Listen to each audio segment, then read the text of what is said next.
اسلام کے غیور نوجوانوں، شروع میں آخرت کا موضوع بیان کیا گیا، پھر قرآن کے بارے میں بتایا گیا کہ قرآن کتنی عظیم الشان کتاب ہے، پھر قرآن کے ایک احکام وقرن فی بیوتکن ولا تبرجن تبرج الجاہلیہ کا تذکرہ کیا گیا کہ پردہ کتنا ضروری ہے۔ ان سب کا ربط ہے کہ جب تک ہم قرآن کے احکام کو قائم رکھیں گے تب تک یہ ہم ہر جگہ پستی سے بچے رہیں گے اور ہر جگہ ہمارا نام لیوا ہوگا اور ہر جگہ ہم بلندیوں اور عروج پر فائز ہوں گے۔ اور جب تک ہم قرآن کو چھوڑے رکھیں گے اور قرآن کے احکام کو نظر انداز کرتے رہیں گے تب تک ہمیں پستی کے غار میں گرتے رہنا ہی پڑے گا۔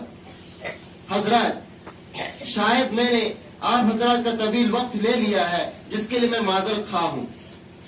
تھوڑی دیر اور داستان سن لو، تھوڑی دیر اور داستان سن لو، زوال ہوتے ہوتے نہ جانے ہم کہاں ہوں گے۔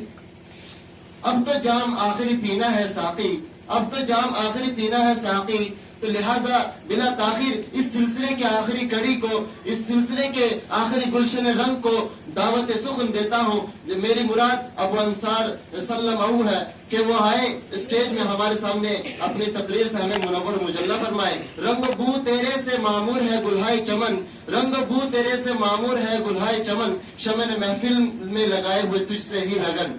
موصوف تشریف لائے۔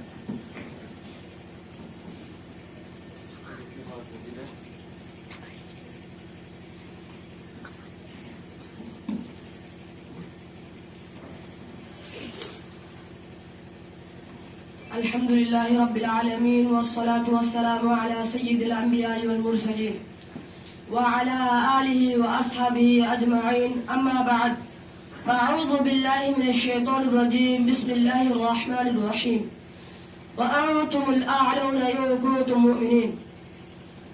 وہ معزز تھے زمانے میں مسلمان ہو کر، وہ معزز تھے زمانے میں مسلمان ہو کر، اور ہم خوار ہوئے تارک قرآن ہو کر۔ محترم بزرگوں اور دوستوں، آج میری گفتگو کا موضوع مسلمانوں کی تباہی اور اس کا علاج ہے۔ آئیے اس موضوع کے تحت ہم اپنے شاندار ماضی پر ایک نظر ڈال کر مستقبل کی تعمیر و ترقی کا سامان تلاش کریں۔ قرآن کریم میں رب ذوالجلال کا ارشاد ہے، وَأَنْتُمُ الْأَعْلَوْنَ إِن كُنتُم مُؤْمِنِينَ، تم ہی سر بلند ہوگے اگر تم مومن ہو۔ یہ ارشاد بھری ہماری پوری تاریخ کا اختصار ہے اور اسی میں ہماری ترقی کا راز مضمر ہے۔ تاریخ کے سینکڑوں واقعات یہ بتانے کے لیے کافی ہے کہ جب بھی ہمارا رشتہ اللہ سے اور اس کے دین سے مضبوط رہا، سر بلندی و کامیابی نے ہمارے قدم چومے، اور جب کبھی اسی رشتے میں کسی قسم کی کمزوری آئی، ہم عزت و رفاعت کے آسمان سے ذلت و پستی کا غار میں جا گرے۔ تاریخ ہمارے سامنے جنگ بدر کی مثال پیش کرتی ہے۔ جنگ بدر میں جو کامیابی ہوئی وہ صرف اسی رشتے کی مضبوطی کی بنیاد پر ہوئی، ورنہ اگر کامیابی ہوتی تو کفار مکہ کو ہوتی، کیونکہ کفار مکہ تقریباً 1000 تھے اور بڑے جوش و خروش کے ساتھ تھے۔ ان کے پاس 700 اونٹ اور 200 گھوڑے، نیز سب کے پاس تلوار اور دیگر جنگی ہتھیار موجود تھے۔ ادھر ابو جہل، عتبہ، شیبہ، ولید، خنزلہ، عبید، عاص، حرص، امیہ ابن خلف، نضر ابن حارث اور عبد المطلب جیسے شجاعت کے پیکر اور آزمودہ کار تھے۔ ادھر بیچارے مسلمان بے سر و سامان، کل تعداد میں 313 اور سواری کے لیے کل 2 گھوڑے اور 70 اونٹ ہے۔ ایک ایک پر 3 4 آدمی سوار ہے اور بعض پیدل ہی سفر کر رہے ہیں۔ کسی کے پاس نیزہ اور کمان ہے تو تلوار نہیں، کسی کے پاس تلوار ہے تو نیزہ اور کمان نہیں۔ محترم بزرگوں، جب مقام بدر پر پہنچتے ہیں تو دیکھتے ہیں کہ کفار مکہ بلند مقام پر خیمہ زر ہو چکے ہیں، جہاں پانی کی بے فراوری ہے۔ بیچارے مسلمانوں کو پست اور ریتیلی زمین پر خیمہ زر ہونا پڑا، ایسی جگہ پر کہ اگر کسی کو پیاس لگے تو ایک گھونٹ پانی پینے کو نہ ملے۔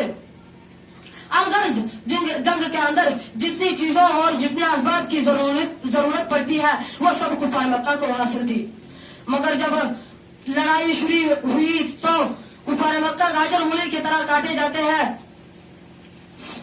کفار مکہ گاجر مولی کی طرح کاٹے جاتے ہیں۔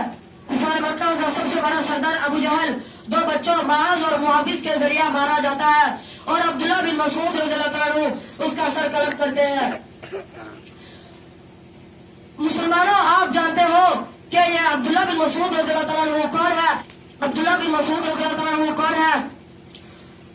یہ وہی ہے جن کو مکہ کے شہر میں اسی ابو جہل نے مارتے مارتے بے ہوش کر دیا تھا. آج جنگ کے اندر وہی عبداللہ بن مسعود رضی اللہ تعالیٰ عنہ ابو جہل کا سر قلم کرتے ہیں. امیہ ابن خلف کفار مکہ کا سب سے بڑا ابو جہل کے بعد کفار مکہ کا سب سے بڑا سردار سمجھا جاتا تھا، لیکن اپنے ساتھیوں کو اس طرح تحقیق ہوتے دیکھ کر میدان جنگ چھوڑ کر مکہ کی طرف بھاگ پڑا. حضرت بلال حبشی رضی اللہ تعالیٰ عنہ اس کے پیچھے بھاگے اور قریب پہنچ گئے. امیہ ابن خلف گھبرا کر گھوڑے سے نیچے گر جاتا ہے، پیٹ کے بل لیٹ جاتا ہے اور شور مچاتا ہے، معافی مانگتا ہے، امن چاہتا ہے. لیکن بلال حبشی رضی اللہ تعالیٰ عنہ اس کے پیٹ کے نیچے سے تلوار چلا دیتے ہیں اور اس کو جہنم رسید کر دیتے ہیں. مسلمانوں جانتے ہو یہ بلال حبشی کون ہے؟ اسی امیہ ابن خلف کے غلام ہے. جب اسلام قبول کیا تو مکہ کے اندر دوپہر کے وقت تپتے ہوئے ریت پر لٹا کر پتھر کی بڑی بڑی چٹانیں رکھ دیتا تھا تاکہ حرکت نہ کر سکے اور رات کو زنجیروں میں باندھ کر کوڑے لگاتا. اگلے دن ان کو گرم زمین پر لٹا کر اور زیادہ زخمی کیا جاتا کہ یہ تکلیف سے بے قابو ہو کر اسلام سے پھر جائے یا یوں ہی تڑپ تڑپ کر مر جائے.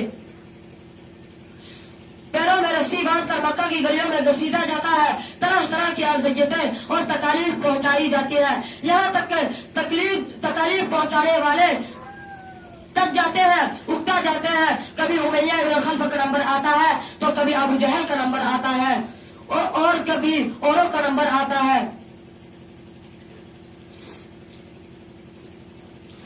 آج وہی غلام اپنے آقا و مالک یعنی امیہ ابن خلف کو جنگ کے اندر مارنے کے لیے دوڑ رہے ہیں اور امیہ ابن خلف میدان جنگ چھوڑ کر بھاگ رہا ہے.